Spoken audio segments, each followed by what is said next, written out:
Hi guys, welcome to Talk with Becky, where we unlock the minds of individuals one conversation at a time. On today's episode, my guest and I will be discussing love language demystified. That is understanding how your partner expresses affection. I'm sure you're very much eager to meet my guest today. Please join me make welcome Mr. Innocent Ohezuo. Cool. I mean, no, it's an Okay, it's like like bad guys, niggers. I'm a good guy. So good to have me here. Thank you so Welcome, much for having Innocent. me You here. look breathtaking. Thank you. Can you quickly explain the concept of love languages and why they're important in every relationship? Okay, thank you so much. One thing you should know is that love is a very broad language, and in every relationship, communication. People always say communication is the best. And when you talk about love, sometimes there's so many things you want to do in love that you can actually not say with your verbal mouth. It's not everything that you can show. So that is where the concept of love language was brought in by Dr. Chapman in his book, where he mentioned five different love language. Number one, he talk about quality time, talk about word of affirmation, talk about gift. But over times, we have people who have generally talked about emotions, talk about intelligence, So when you talk about those words I just mentioned, talk about word of affirmation. Some persons, when you have when you're in a relationship and you notice that anytime you tell your partner, "Oh, I love you. You look beautiful," It gives them this sort of joy and happiness. And so you know that is a love language. That the person appreciates that. So you don't know the person's love language. So anytime you want to impress this person, that means you have to tell them what affirmation. I love you. You keep saying I love you. Some persons, it don't matter to them. And so when it's quality time, some persons, if you are stepping out of the house, maybe you're in a relationship or you're in marriage, and the person will be so worried. Love language. The person likes you spending time with the person. Gifts. That is the most difficult one. Some people see it as being materialistic, but some persons, it's very important. It's very if you important. ask me, give me gifts. Yeah. So it's very important to them. So some persons, their love language is gifts. Give them gifts. They appreciate you a lot. How can understanding a partner's love language help to improve communication and intimacy in the relationship? As I said from my first explanation, the first step is what does them dislike? That's the first way to know person's love language. What do you dislike? Oh, you are going out, you don't come back home on time. Where are you? You know the person is always, he wants quality time. So anybody that complains of you going out, you don't even, so you don't need to do that anytime. So by the time you understand that this person love language is spending time, it has eased your communication. Because whenever you're around your spouse or your partner is happy you're around, two persons can survive relationship even when they don't have the same love language. Yeah, true. So I know your love language. You like quality time. My own is touching.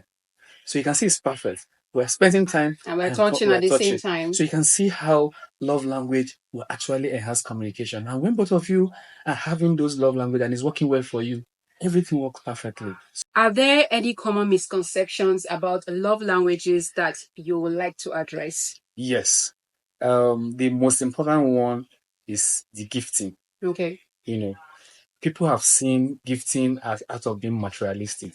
No. It depends on what you are giving and the person who accepting the gifts. So most time people see ladies that ask for gift as women. No, please, let's not have that as let's not have misconception about that. You should be sure that this person loves gift. Does this person really appreciate the gift? People that are materialistic don't appreciate small gifts. Okay. So that's the difference. That's the misconception. People who appreciate every single act of giving and not materialistic. That's their love language. How can couples use love languages to strengthen their bond and then create deeper connection over time? For me, out of experience, my wife is a quiet type. Okay. She's reserved. All she wants is staying indoor and every other thing. And over time, before I got married, I'm the outing type. You In short, if you look for me, you'll never see me at home. You will never. But unfortunately or fortunately, I got married to somebody who loves indoor. What will I do to strengthen my relationship? You have to understand I her. have to understand her and always be mindful that I have a woman who wants me always at home. And even though it has not been easy, I have to do that. And it has helped in our relationship. It has helped to grow the family. And the bond is getting stronger. My advice is everybody should understand their spouse, know what they want, and try as much as possible to balance it. You might not give 100%, but at least try. At least a 50. Or 50, even more. 50, no, 50 is more. Or 70. 70. So how can couples again navigate differences in their love languages to ensure that both partners feel loved and appreciated? It's a tough one there. But the truth is, if you're entering into marriage, that's what we call sacrifice. Okay. You must learn how to sacrifice some things. You must. Marriage is a people want to say is a partnership of two fools. When they mean fools, that means you must learn how to say, let this one go, let this one go. That's the only way to navigate. Overlook some things.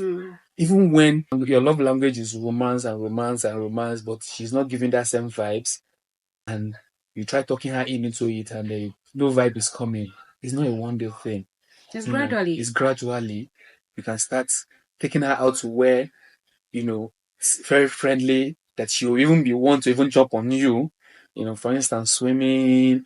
Because when you go for swim, come and hold me, come on. You are spicing the marriage because you like the touching type. The gift type. If you're the like she doesn't like you mustn't buy heaven and earth for her. Can be coming back from work. You just branch buy yogurt today, tomorrow, buy something small, because she's a gift type. You keep getting the thank you and everything. So to navigate through that thing, you must have this heart of ready to let go of some things and give him some. Before you leave, I would like you to just say a word to the viewers. Thank you for having me here, my lovely Becky. If I was single, I would not still marry you. I wouldn't even marry him, or he doesn't even know. If I'm single, this outsider, this outsider, he's not me that will be struggling. Because both of us are outside people.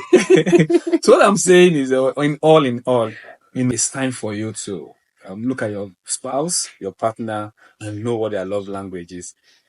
Learn what your spouse love language is and try as much as possible to help grow that love language. And if possible, as the man of the house, you can, let me use my Igbo brother's term, you can change her love language to yours so that both of you have the same love language. It makes it so perfect and sweet.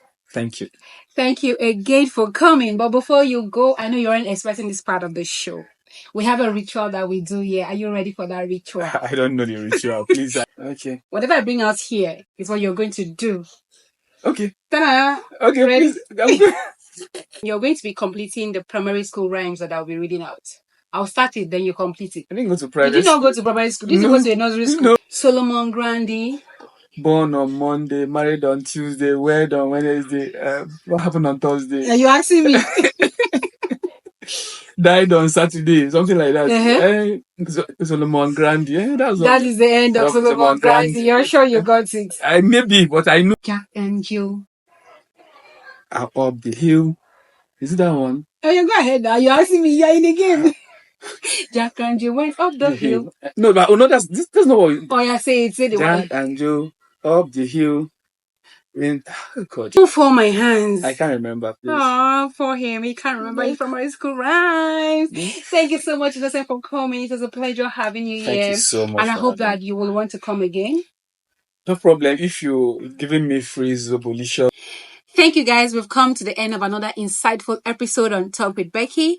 First and foremost, I want to thank my guest, Innocent Ohezuo, for agreeing to come on the show. And for you, my viewers, thank you for being part of the community. If you truly enjoyed this video, you know what to do. Head on to my YouTube channel and watch this episode.